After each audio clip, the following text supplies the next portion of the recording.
Nobody just yet. Good morning. Good morning.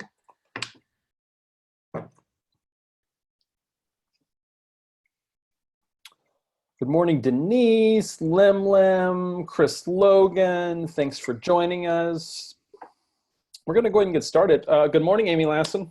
Hello there, Charlie. Thanks for joining me. For those of you who do not know, Amy Lassen is an associate broker with the RE/MAX company in Colorado Springs and is Tom Ferry coach. Now for 2.5 years we were hired, and it's fantastic that we get to have our chat today. So we wanted to talk a bit about preeminence was the idea. Use your fancy words. Right. So hold on, a box popped up there. So talk to me about, how do you define preeminence? And then we can kind of go from there. Oh, that's so funny, because I just want to give you a hard time for using a fancy word.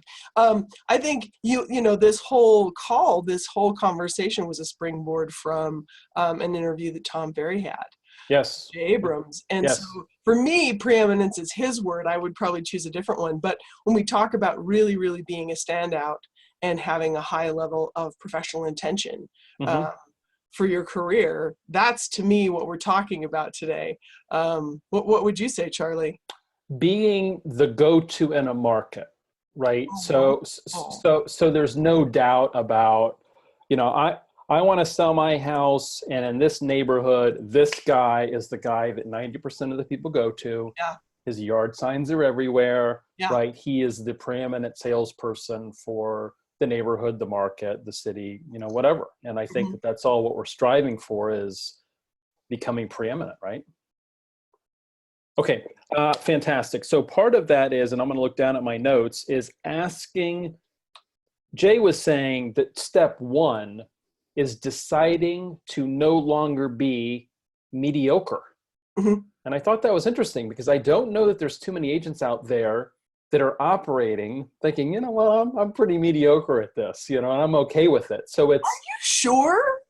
No. Well, maybe you're right. I mean, maybe people are coasting through the day. They're wish, waiting, and hoping. We've talked about that. They're mediocre and they know it, and they're just not at a point that's painful enough to make a change. I think so. Well, okay, you and I also talked about this. This is an extraordinary career with all the potential in the world. Oh, yeah. But the threshold to entry is kind of low. Like, it's about Right. a centimeter. Like stepping over the threshold is pretty easy. You get your license, here you are. Yep. So I think that the challenge is, we have so many of us, and we all have very varied backgrounds and experience and levels of training and commitment to a profession. And some of us, it takes us a while to recognize, I'm the CEO of a company. Yes. Right. Yes. This is my business. Yes. Right. So this is the reason I'm pushing back on you and saying, are you sure that no one knows that they're mediocre? I think a lot of us know that, it's the wish, wait, and hope. Maybe it's I lean into my charm. My people always call me. I don't know why. Right. So I think a lot of us don't understand the level of professionalism that we could commit to and that we could attain. Yes.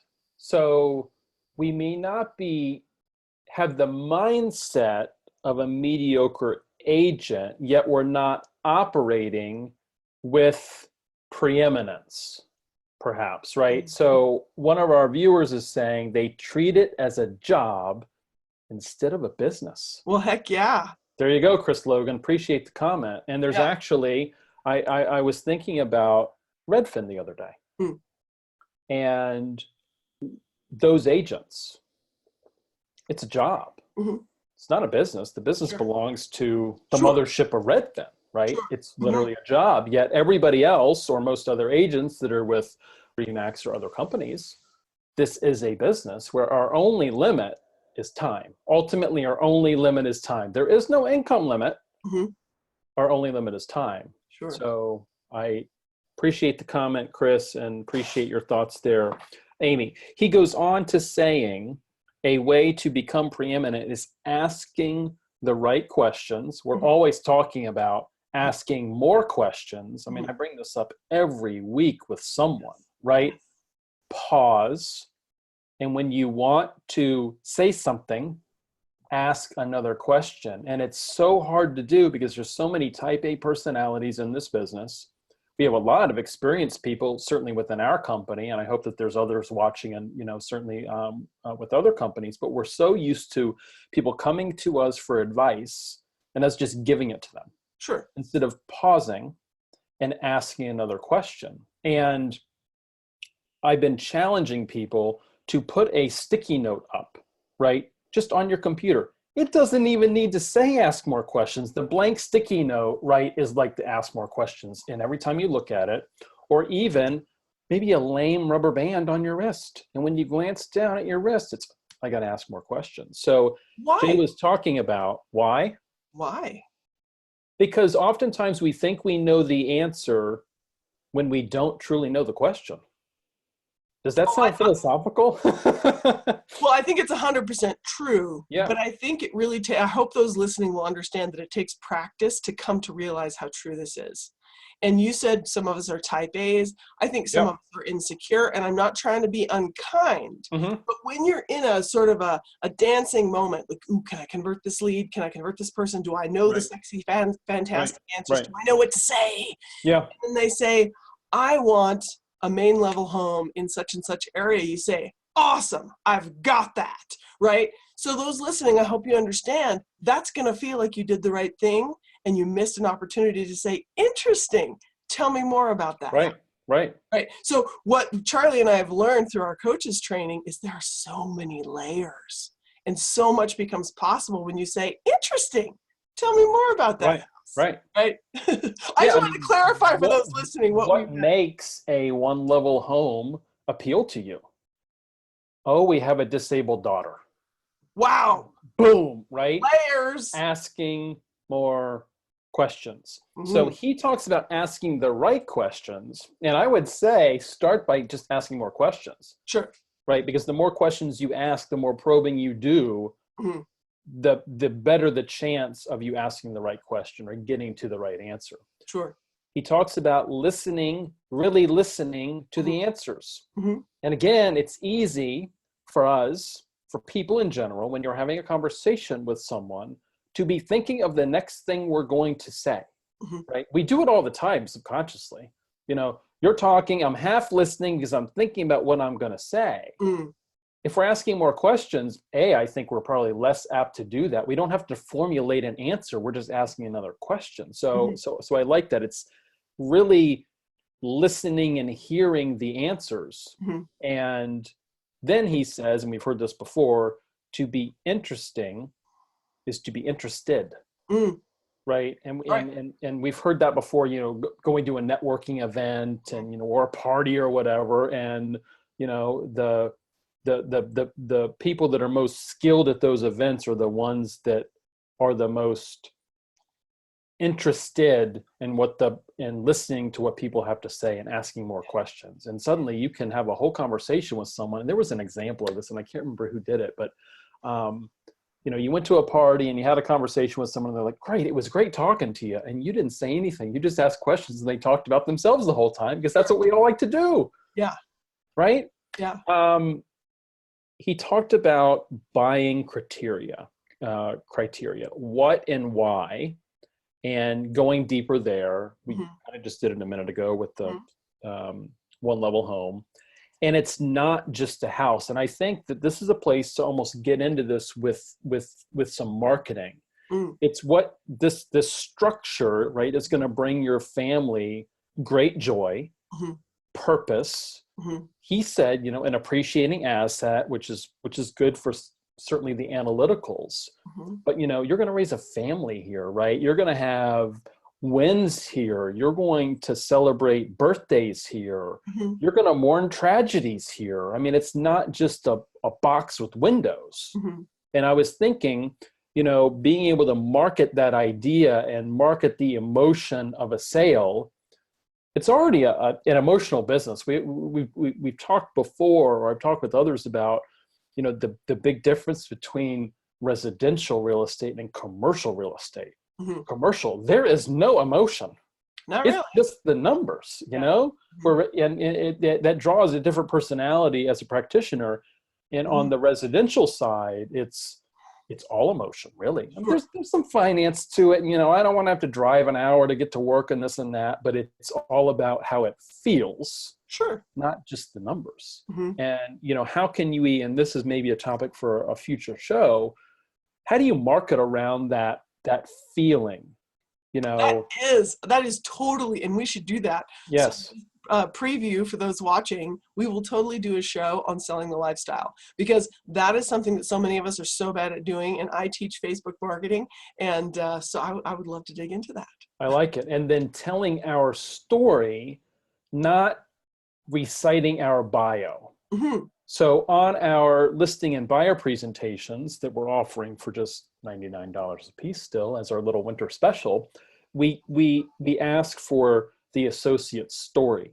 Down below, we'll put the stats. You know, they've sold 100 million. You know, in the career and whatnot. But what is their story? And I think it reads with that emotional tilt, if you will, not just, you know, I'm a top producer. I'm a CRS. I sell 25 homes a year. I'm top 3% in the U.S. No. It's, you know, why are you doing what you're doing, and how do your clients feel when they've, you know, worked with you? You know, telling that story and how you're a cornerstone of the community, and, you know, you like to walk, you know, down to the local bakery, and you paint watercolors at the park down the road as your kid feeds the ducks. You know, it's all the story to me is more powerful than I'm a top producer, right? Sure. I mean, okay. What's your mission and your one-line slogan? And before we get to that, Jay was also talking about a lack of selfishness. To be preeminent, you have to be totally honest with someone, even if it torpedoes the deal. And, you know, there have been surveys of where we rank professionally with other groups, right? You know, teachers at the top, and Congress is probably at the bottom.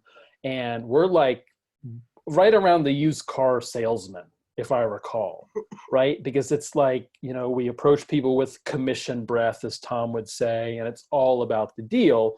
And Tom is saying, or rather, Jay is saying, rather, it's not about the deal. It's about treating people so totally honestly and giving them the best advice. That is being preeminent, even if it results in you not getting paid. Well, absolutely. Yeah. But I would like to jump in and talk about practical and tactical, because that's yes, let's do it. Because it's funny that I tend to be super, I have a very philosophical mind. You and I could talk for hours about all kinds of things, but somehow at the end of it, I still want some sort of a practical takeaway. Yeah. So what you were saying is some of us really need to shift our perspective on the hunger for the deal versus servicing the client, or showing more empathy, or making it about someone other than us. And I was teasing you, you know, when I had a different conversation about some of us are naturally really high in empathy, and that one is not our challenge. Right. Empathizing with the client, telling them the absolute truth is easy.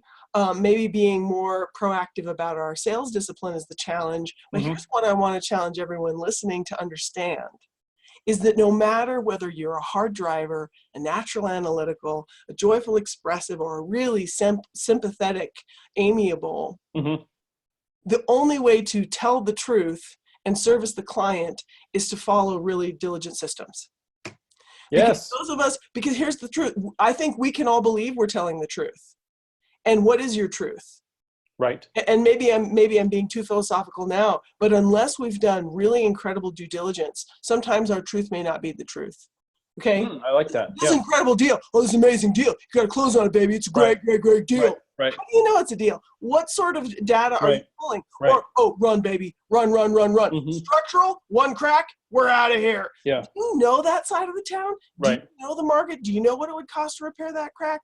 So I think it's super important that we focus on a high level of commitment to due diligence and process, regardless of what we're coming from. And that's where I was speaking at the beginning of our call to most of us jump into this with a license and a business card and a prayer, right? Yeah. Yes. And not a lot of training and not a lot of process. Right. So I would Agreed. encourage everyone listening, whether you're a confident salesperson or a sensitive salesperson or a joyful, I love people and I love houses, Mhm. that all of us can and should in 2019 recommit to the level of consistent process that we follow to educate our people well and empower them to make the right choices for themselves. I like it. I like it. I alluded to coming up with a mission, a one-line slogan. A lot of agents, I don't think, have this. Mm-hmm. And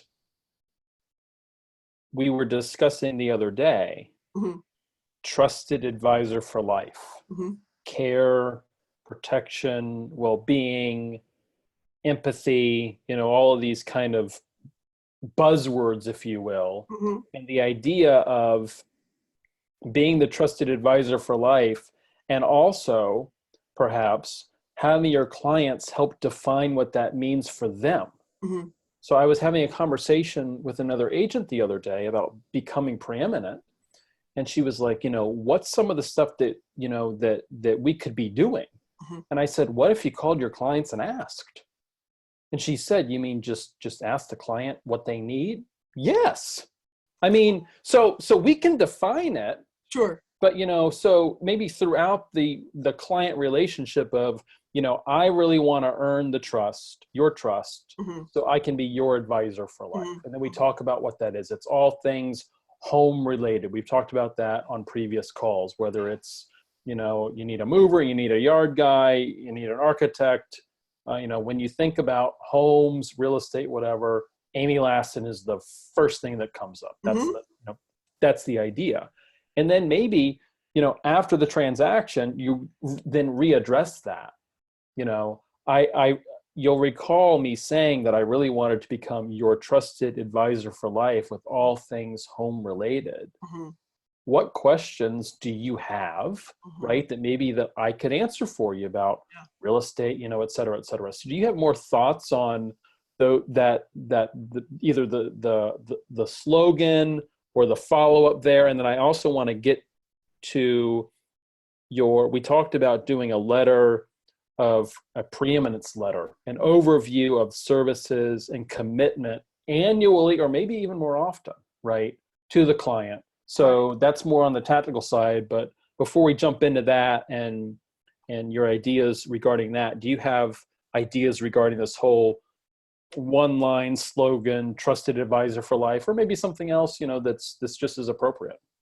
Right. Well, we did talk about that. I've tried on a couple myself, right? Your dreams, my expertise, where, I feel like I'm focused on, yes, it's about you, but I gotcha. Right. Or, your real estate resource of whatever community, right? To just all encompassing.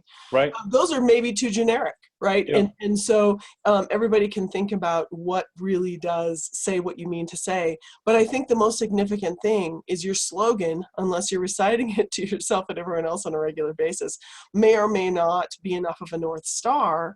Right. And I think most of us could have a really tremendous post-closing follow-up. And this is one of the many checklists that we teach, right? What is your post-closing follow-up checklist? Most people are going to say, what the bleep do I need one of those for? So, but to have educated your people about what you intend to do for them and be there for them, and then prove it and just do it. Show up and say, hey, how's it been? You do the 1 day, 7 day, 30-day calls, but one of those needs to say, gosh, it's been 6 months. What questions do you have? Gosh, it's been 3 months. What questions do you have? Right. So that's what I would say is in the practical and tactical, post-closing follow-up to prove it. I like it. So the other day we were talking about this overview of services and commitment, a letter. Yeah. And you've been coaching some people to send, now's a good time to send it out, a reminder. And then I said, dang, you could send that out a couple times a year because people forget. And we're always, I shouldn't say I'm often challenged with, hey coach, I don't know what to send. Sure. Right. And sometimes we don't plan out as long as we should. And suddenly we don't send something. So even sending this twice a year, maybe it's January and July. So talk to me more about what that letter would contain. And we're calling it this kind of preeminence, this overview of services and commitment. Well, and I love the New Year's timing. Yeah. So I started helping people write these when I had a client who changed careers and then moved brokerages. So she had two major changes, Sure. and I strongly encouraged her to do an announcement letter about it. And I said, make it clear that you've made a change in your lifestyle. You've given up the salon and now you're completely committed to real estate. And here's how it benefits them. But let's be detailed. Let's Yes. say what is the benefit to them, and let's list. So we came up with 5 major bullets, and it would be the types of things you talked about, like trades. But then I'm thinking of remodeling my kitchen. You know, will this neighborhood support $100,000 kitchen? Ooh, maybe not. Wish you'd called me, right? Or, you know, is it time to refinance? And maybe we'll get those calls less often as rates continue to rise. But I have had that unfortunate call with a past client who says, you know, so-and-so and I have decided to split. It's amicable, but I'm the one in possession of the house and I'm ready to list. It's okay. Vicky's gone and she took her equity. Well, guess what? There was no equity, but they didn't call me. They called an appraiser. They had it refinanced. They split the non-existent equity, and now the remaining spouse is upside down. I had that happen in previous markets. So the thing of it is, it's my fault for not adequately educating every single person who trusts me that if you have any questions about the value of your home, the status of your asset at any point in time, I'm your call. I'm thinking of refinancing. We're considering getting a divorce. We're facing a bankruptcy. We want to remodel our kitchen. Wait, my cousin wants to move from New York to Florida. Amy in Colorado, can you help me? Yes, I can. So it's our fault if we haven't educated them about how full our service is. Yeah, and going, we were talking about going almost beyond the basics, but you know, do you deal with buyers and sellers? Wow. Not all agents do, right? And do you deal with investors? Sure. In some markets, do you do property management? Sure. Right. So explaining what this full service realtor is. Yes. You know, sometimes I'll see, you know, full service realtor on, you know, letterhead or whatever. And I wonder, you know, do the people know what that means? And oftentimes when I talk to a new agent, you know, one of the questions is, does everybody that you know now know that you're in real estate? Yeah. Yeah. Do they know what that means? Wow. Right. And even if you're not a new agent, we have some very experienced people watching right now. But does everybody that you know what you can do for them? So what Amy discussed, and then also the basics, right? It's buying, selling, investing. And then also that referral piece is something that we often do not focus on. Yeah. And being a part of any large ecosystem, whether it's Remax or Tom Ferry, we have referral partners all over the world. And we can be a great resource for that person moving from DC. You know what? I'm tired. We just got another foot of snow. I'm out in April. I'm done. I'm going to Sarasota, right? Who's a great agent in Sarasota? So I think focusing on that. So I like the idea of reminding our clients and everyone that we know, frankly, right, who doesn't have a real estate license, is how I explain it. Twice a year, I think, is appropriate. Yeah, awesome. So good. What other, we've only got a few minutes left. Yeah. Any other things that you want to share today? Well, maybe I beat this to death, but I hope that we are sharing in these calls, and then with some of the tangible things that we offer to email to people later, that people are improving their systems to make these things happen. Because part of this is mindset, part of this is a conversation, but it's got to find a way into your process. It's got to find a way into your yearly plan, into your daily discipline, that you always do X, right? That in your buyer presentation, you explain the breadth of your service. In your listing presentation, you explain the breadth of your service. So is everyone editing their presentation after this call to add some language about what these people can count on from them in the future? And then what is the rhythm of repeat in your marketing plan? Do you have your 12-month up and visual? Is it that twice a year? Are you changing it up? I love the idea that you could even do it quarterly and change it up. And maybe it's had lunch with my favorite lender, and did you know that you can buy investment properties with the money in your 401k? Ding, ding, ding, ding. Give me a call. Like, be mixing it up. Did you know there's such and so first-time home buyer loan product that really offers grant money or whatever? Those things are not constant, right? But those are things that you could be offering as updates. So that's what I would say is take our advice, take the basic concept and find a way to make it into your rhythm. Good. And I'm glad you brought that up. It's January, it's early in the year. Yeah. Let's get all the marketing up and visual. Yes. So we execute as we go, and we don't say in April, oh, I wish I would have sent something in March. Oh, right? please. Think about it now. What are the monthly pieces that are going to the Sphere? What are the Popeyes going to be? How many do you want to do? Yeah. We talked about this before. Who gets them and what are they? Yeah. If pumpkins and you have a portable pumpkin patch out of the trunk of your car in early October, put it in the October slot, right? Yeah. Just plan it out now. Yeah. Otherwise, we're going to get busy like we always do, and then we don't execute at the level 10 that we wish we would have, right? That we're thinking of now. So I like that. Any other last minute? Well, for the artists listening who say, no, I like to be flexible, I'd like to decide that later. Please decide now. I had this conversation with an artist yesterday, and she said, no, I'm just going to figure out my farm 1 month at a time. It was all I could do to keep from like clubbing her with a book. It was like, sweetie, you got to plan the entire thing before you launch a single month. Here's the thing I would say to the artist is reserve the right to change your mind. That's okay. Sure, yeah. So if you go with a corn maze instead of a pumpkin patch, we will forgive you because it doesn't make any ding dang difference, but it has to happen, and it has to happen on time. So please, I agree with Charlie, and we've shared before a red and blue 12-month marketing calendar sample. Get it up in visual, get it on a whiteboard, and start executing. And yeah, reserve the right to change your mind, but don't overthink it. Everything is better than wait, I'm not sure. Yeah, I met a guy at an open house, and I told him that I was the client. I walked into the open, right? And I told him that I was a Tom Ferry coach. And it turned into like this 45-minute coaching session. Oh, interesting. Former lawyer, paralysis through analysis. It's got to be perfect before I pick up the phone or perfect before I send it in the mail. And it's, have you had a conversation with everybody that you know who doesn't have a real estate license in the last 90 days? No. Why is that? Well, it's got to be perfect. Sure. Had a hell of a year last year, 30 million. Yeah. You know how many sales since July? 0. Well, how did you do the 30 million? Now we're getting off track.